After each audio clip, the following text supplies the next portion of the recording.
Well, I'm going to ask you to speak about the subjects that's just been presented by Mr. Massiouk, and using 3 questions as a basis, but I think you're going to be able to tell us a bit more on how current regulation actually sets problems down in your industry for your companies, and what are the concrete examples and the key figures, perhaps, which have emanated from this issue?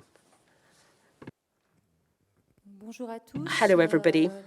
Stéphanie, CHANUT. I'm from R&D in the Boiron laboratory. I work on the pharma side of things. With regards to contaminants, then the difficulties that we might encounter are usually with the health authorities, who set us more and more challenges with regards to the presence of contaminants as soon as we use plants in our medicine and in homeopathic medicine, where there is a higher dilution. We have to be able to guarantee the quality of the raw materials which come into the product, come into the medicine, especially when it comes to the contaminant aspect. We also have to describe the analytical methods used, specifying them in the documents. More and more, the authorities ask us to describe the methods used to present the analytical data.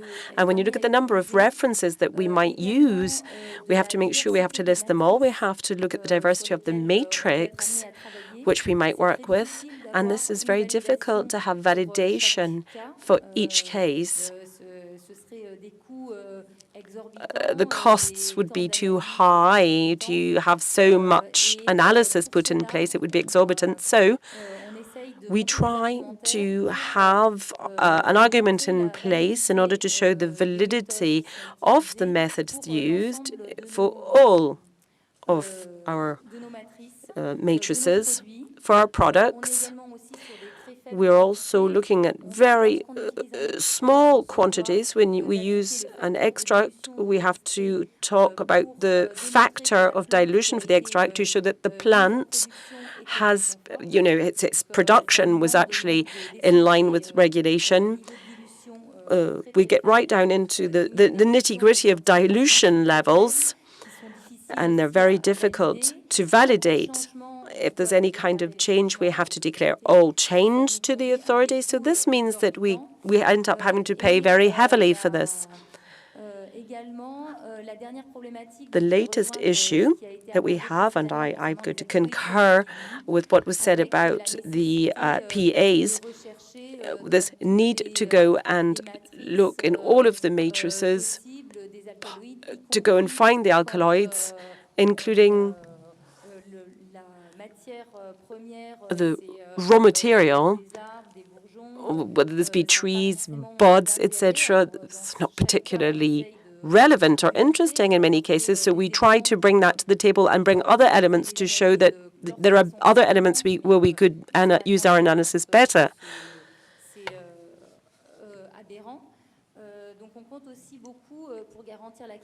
We depend on our suppliers to help us ensure quality on documentation that they might give us with regards to their products. This is the case for PAs, but also for everything relevant to heavy metals, pesticides, aflatoxins, and where all of the documentation and information available from the suppliers really does allow us to present a heavier argument to the health authorities, audit, certification, all the analysis that we might have been able to carry out, developing whenever we can, in development when we can, as a routine if it's necessary. All of this comes into play. This research for contaminants is necessary to guarantee the quality, of course. And for industry, this takes time, it costs a lot of money, and it engenders difficulties with supply, because when you have to multiply the number of contaminants we have to look for, it means that supply is even more difficult. And sometimes it leads to a stock shortage for some medicine.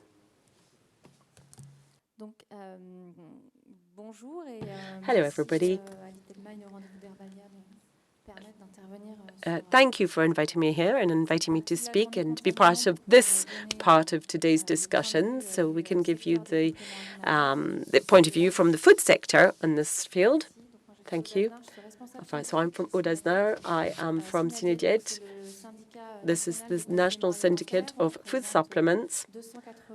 There are 280 members in our syndicate. And by members, these are companies who work in food supplements up and downstream. And within that framework, then, we use plants, obviously.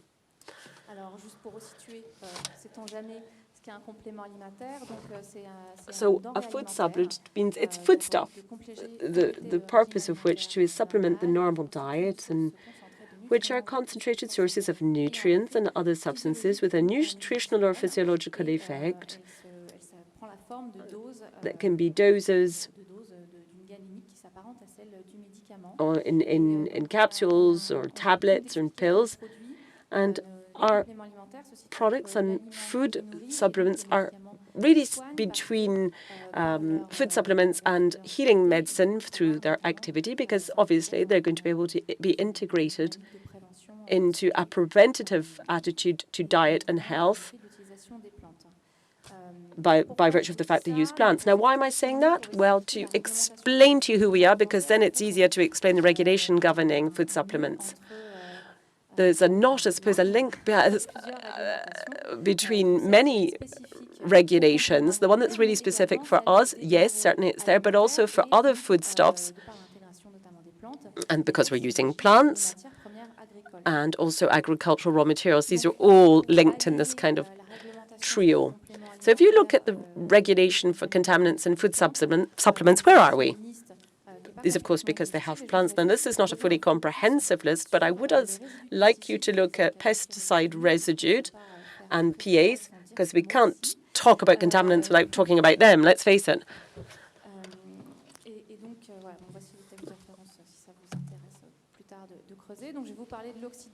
So I'm going to talk about ethylene oxide and its cousin, chlorethanol, and the PAs, these pyrazidinic alkaloids. Are these the contaminants which create the most difficulty? Now, I put a question mark there because up until now, this is something that we've not fully answered. What we have to look at then is the first point with PAs. I'm not going to get into the details because we've already spoken about it, and I'm sure it's going to crop up again this afternoon, so I would prefer that the experts took over. However, I will say that we heard that at European level, there's a warning system which gives rise to conclusions, whether something is carcinogenic or not.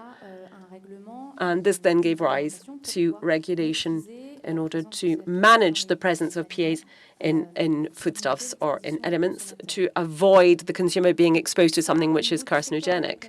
Now, with the food supplement sector, that does raise a few questions and difficulties in terms of practice, putting something into practice. You have to protect the population, of course. No one's disputing that. That being said, are we really protecting them with these texts? Because are all the PAs the same? There are over 20 being that have to be managed. Are all of them linked to a risk? I think we have to. Well, of course, you've heard about the difference between a risk and a danger. But the main problems are going to be the following. The nature of the contamination. Is it isolated or not? Contamination in one plot of land, which is going to lead us to do some kind of sorting and weeding process at harvest or before. Even if all the management measures have been put in place within that particular plot, you might find a plot that's a batch that still has PAs in them. Now, the good news with food supplements, when it comes to foodstuff, is that these batches can be mixed for integration in products. However, you have to manage the maximum of 400 APB in them for them to be included. You have to, it has to be, of course, these raw materials are in the product, the end product. And then you realize that when you have to not discard some of them, then there's a risk of there being running out of stock for some products. When everything is contaminated and you have to get rid of the whole parcel, it's extremely difficult then with the production of medicine. However, this allows us to take into consideration a level of uncertainty in our controls. But when the operators are going to then control a batch of raw materials or finished products, they talk to the lab. There is no real official method of controlling this, at least not one that is actually set within a framework and allows us for laboratory A or B to arrive at the same result. Therefore, there is always a level of uncertainty.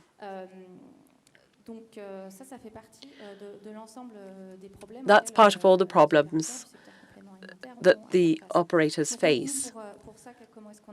So where do we come into play then? Well, what we do is we try and collect all the information from our members to know if there's a problem, if there is one, what is the problem, in which field is the problem? Are we talking about supply? Are we talking about analysis? Is it in both areas? And then try and put in place some actions in order to define other actions which could be committed to helping our members. Perhaps if we've had a meeting with many members, we have several with ITIPMI, we can discuss the problems. You can say, here's Lab A and Lab B who don't have the same result. How can we reconcile their results? We have to be compliant in our analysis. Both have to be the same. It's not difficult. It's not easy. From an industrial point of view, it's not possible to base yourself on this to produce a product in all certainty. So we try and alert the authorities upstream on any difficulties we might have related to toxicity, these alkaloids, technical problems, the content levels which can't be respected, you can't reach them, and also analytical problems. We try to work with other stakeholders and other groups, other players within this sector who want to respect the regulation and work for the behalf of the consumer. Want to put these people that want to put in place adequate management measures. And I think for ETO, you know the problem, so I will not go back to the entire regulation issue. But the European level management of the crisis was particularly strict from the very start. Every text, every end product with contaminated product was supposed to be withdrawn from sales, no matter what contaminants. ETO with dichloroethanol, although which hasn't been proven as cancerogenic, actually could be the opposite. So there is a change at the European level today, because recently an ANSES advice on gluten, saying that dichloroethanol in vital gluten is not codependent to ethylene oxide presence. So the European Commission has not asked for withdrawal of products non-contaminated by ETO, but presenting dichloroethanol. So we can be heard. So with facts and figures regarding ETO, this is why I got into the topic. Last summer, in July 2021, 1% of the turnover of the sector, over 20 million euros, there was an economic impact. It went beyond the food supplements. There were withdrawals, shortages, analysis costs, and all these cannot be fully quantified, but they do have an additional impact. And we keep observing competition distortion between member states because the European regulation is not standardized. So when you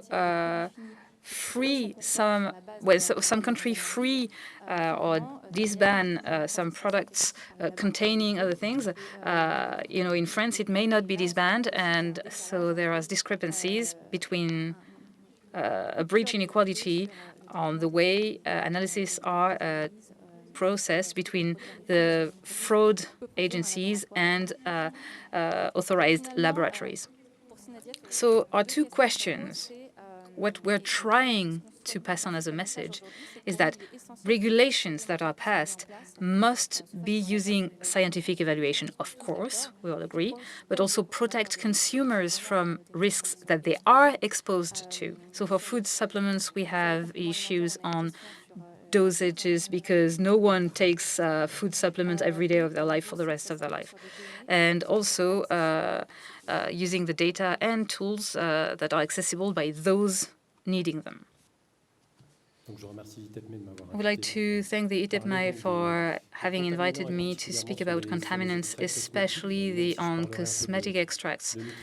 I will also talk about nutraceuticals because for cosmetics, the topic is easier to frame, if you will. What is Alban Muller? Alban Muller is a group that was taken over by Croda, specializing in chemicals in the UK.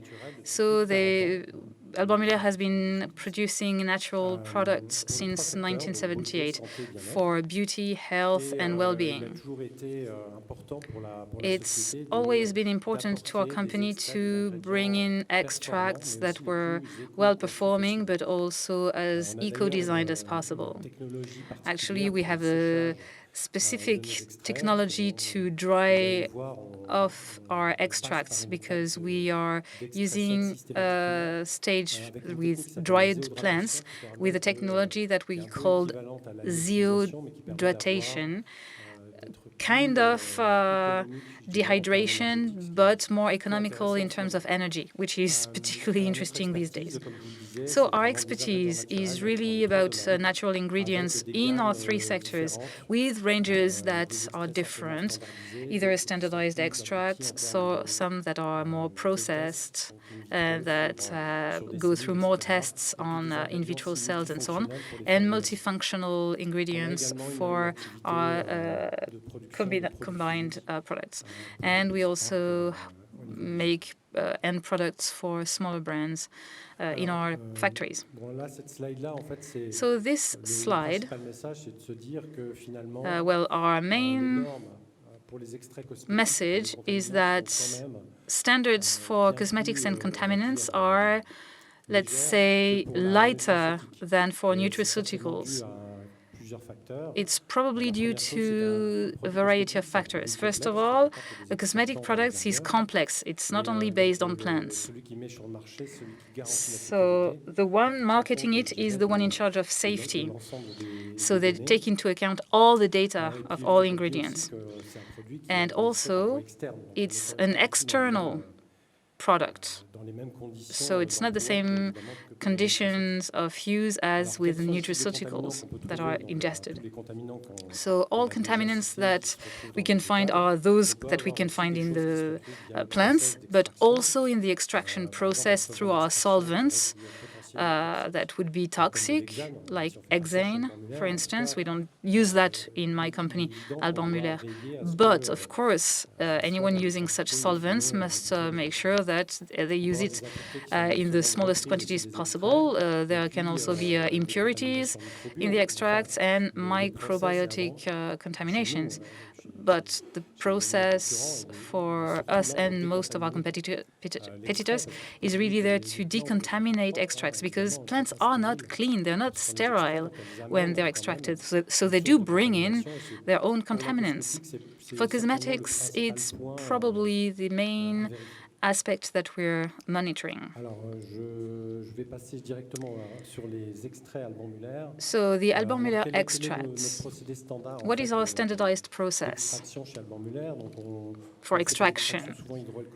Usually it's hydroalcoholic, so separation in liquids, concentration to get rid of the alcohol and keep the product. Then we have pasteurization to decontaminate strongly our extracts, and then our process of zeodotation that enables us to have dry extracts that are actually often used as stock of extracts before the finalization of our product,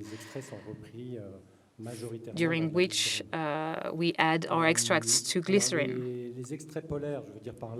So polar extracts, that is to say hydrophilic extracts, are not really favorable to extracting contaminants, apart from microbiology, of course.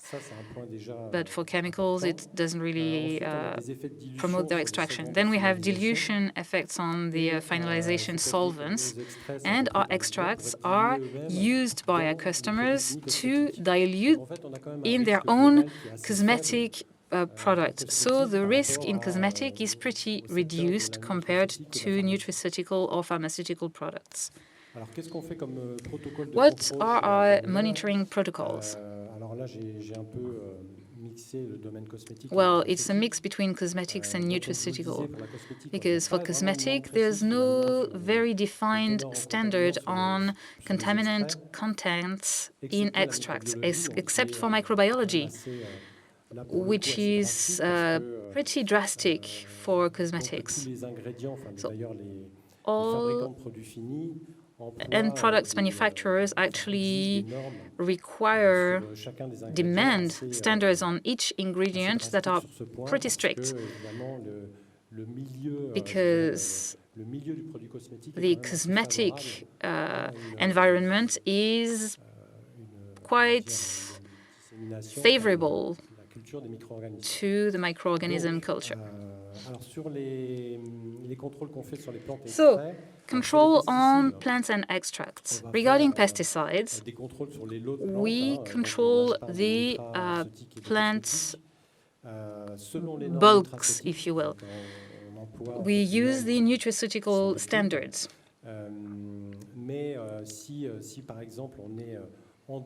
But if we are above the standard limitation, we have derogations or exemptions for cosmetics, given the dilution I mentioned earlier on. For the PAs, we all have to talk about it. Of course, I'm talking about nutraceutical products.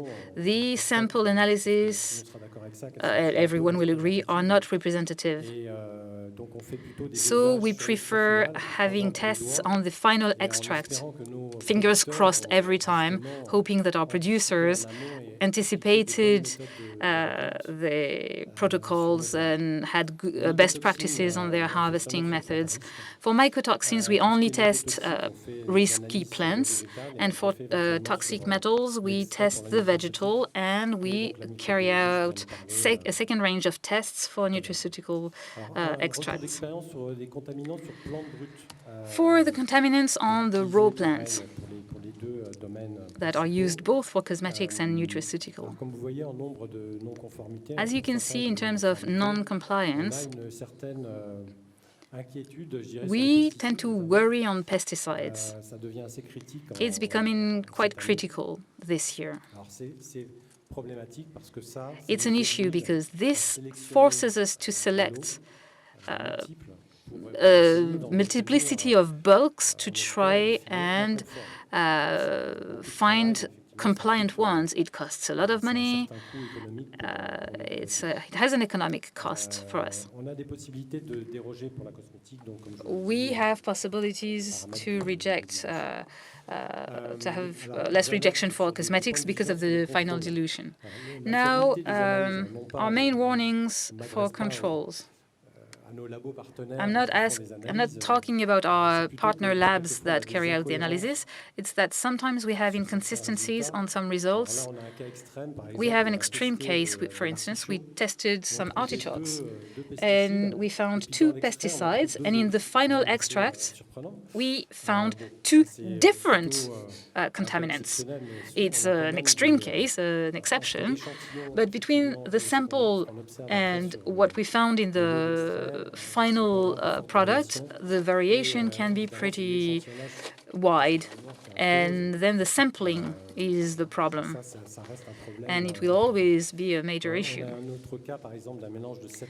We had another case with 7 plants mixed together. Individually, each plant was compliant, and the final extract was not compliant. That was pretty surprising.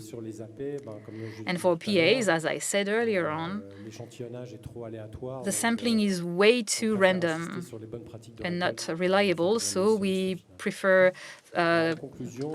placing our bets on best practices in the harvesting methods. And yes, the impact is less in cosmetics. For CO2 extracts or oil extracts, maybe we could concentrate lipophilic pesticides. It could be an issue, but everything that's sensitive is the microbiology aspect for our plant use in cosmetics. Besides, more complex analysis. Well, analyses are more complex for extracts used in nutraceutical and pharmaceutical, and there's a necessity to really make a selection in the plant supplies upstream. And for pesticides, I think we really need to keep watching the best practices in the field. There's a real issue there. So to mitigate, I would say that most non-compliance were mainly coming from Eastern Europe countries. So organic agriculture should help us, but we can still have, bad surprises with organic products as well. Thank you, Christian. I will now give the floor back to Stéphanie, because there was a presentation that was not shown. Thank you.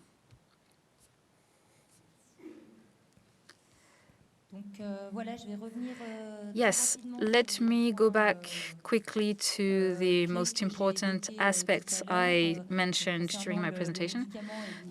Regarding pharmaceuticals, the stakes of safety, quality, efficiency.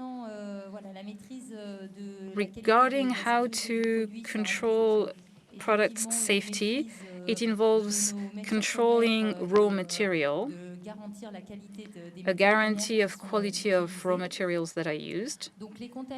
Contaminants, based on the pharmacopoeia, we have many of them: pesticides, heavy metals, mycotoxins, aflatoxins, ochratoxin. Of course, depending on the risks, we observe the risk for dried plants, not fresh products, radioactivity, and PAs that have been added to the European Pharmacopoeia.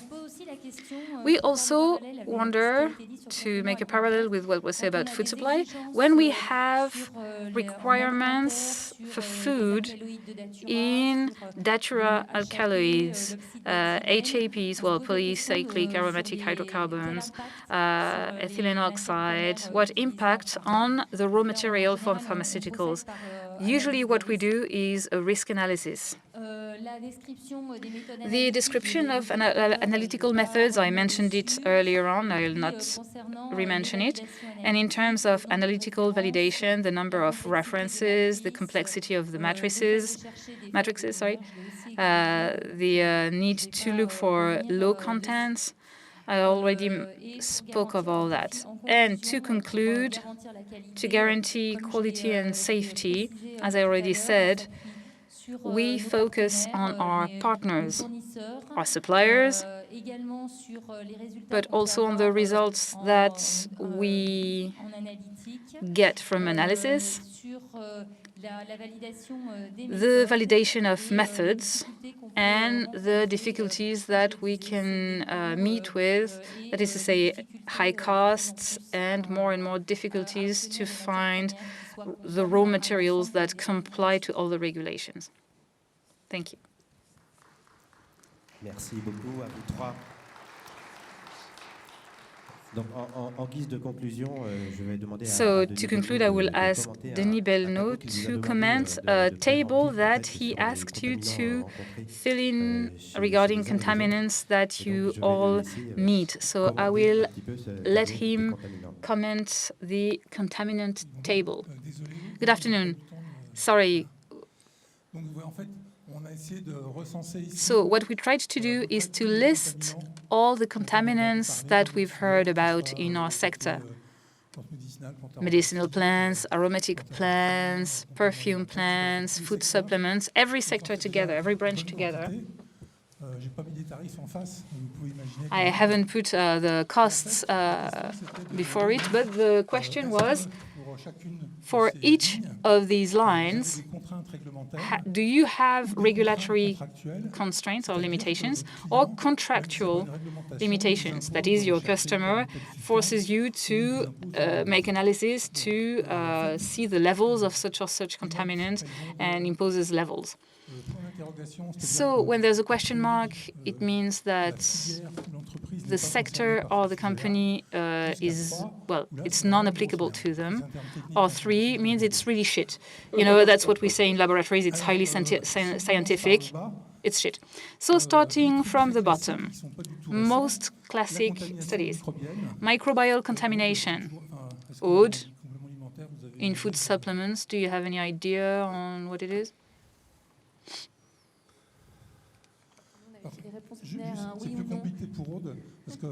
It's more difficult for Aude because as a syndicate, she doesn't have the direct answers because she's not a company herself. Because when we send you questionnaires, if you don't fill them and send them back, we have no info. Well, we are based on the number of emails and phone calls we get from that. Microbial contamination is mainly for food supplements that are liquid, not dry products. Or not as much. So nothing new for microbial contamination. That remains an issue for the sector. Radioactive contamination. That's been an issue since Chernobyl.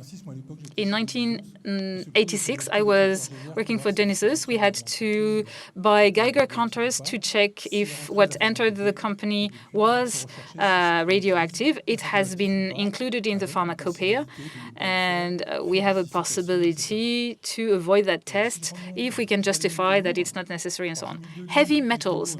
I had heavy metals and others, because sometimes are transitional metals. It's only for chemists that it matters, for other people it doesn't.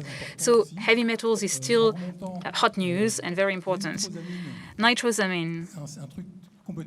This is emerging. There's no regulation yet. It's going to go well because the European level is thinking to look for nitrosamine in medicinal plants and medicinal plant-based products. Bromide can be an issue. Some isolated molecules, when it's written specific for feed, it's the, animal feed regulation, so it has not much impact on us. And at the top, PAs and TAs. Well, the PA have only reached a level 1 because from what I heard, it's because people are absolutely trying to avoid this issue. They're not directly impacted because they just try not to buy any raw material stock that has PA in them. If it was something that was created in their process, of course they would focus on it, but they can avoid the issue by buying raw material that is safe from PA. That's why they're not. That's why we're not really worried. What else? Less recent things like THC.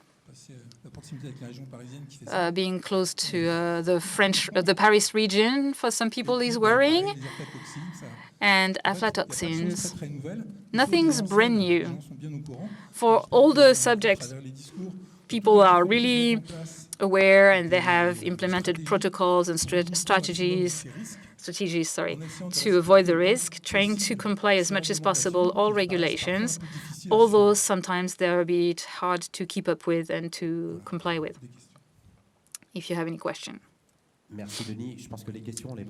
I think we'll wait for the end of the round table to have questions. What I get from your testimonies is a few keywords that really impact your daily life. Traceability, control, economic impact on businesses, downstream, the discontinuancy of products, and where things should be worked on, maybe at the inter-syndicate level.